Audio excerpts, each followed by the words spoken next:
Song of Songs 7:6. Roshech alayich ka-Carmel, v'dalat roshech ka-Argaman, melech asur barechamtim. We come here to now get to her head. You might notice we've worked our way up from the lower body to now the upper body. Your head upon you. Now this is interesting. Notice we've got the two FS suffixes here, so just continue to point those out. Here's the preposition on or upon, and then the noun rosh, or head, right? So your head upon you. Now that sounds a little bit bizarre and might make you ask the question, is there a head that is not upon you? Because that would not be a good situation. But the idea here is him just looking at her head that is upon her body, maybe at the top. I think some English translations will say something like your head that crowns you, your head that is at the top of your body that is very noticeable as he looks at her beauty is like Carmel. The head upon you is verbless clause like Carmel, that mountain that stands forth there.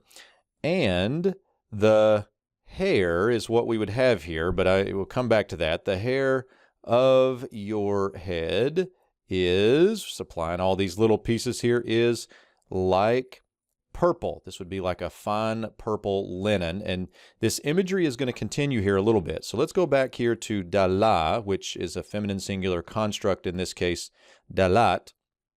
The hair of your head.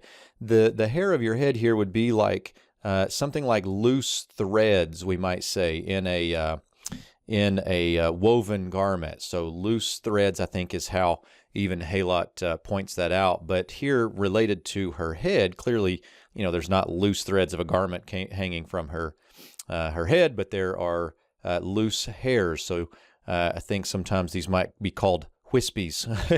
I've got two daughters, so we'll throw that one out there. The hairs of your head, or the loose hairs of your head, are like a purple woven garment.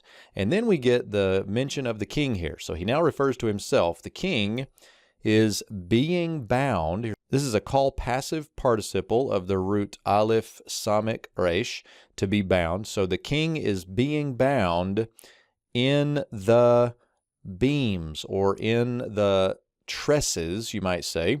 And here I think the beams would be something like a weaver's beam, if we keep in line with a purple garment here, and also those loose threads of a garment. And so in other words, he is intoxicated with her love in this moment, and he is bound in the weaver's beams.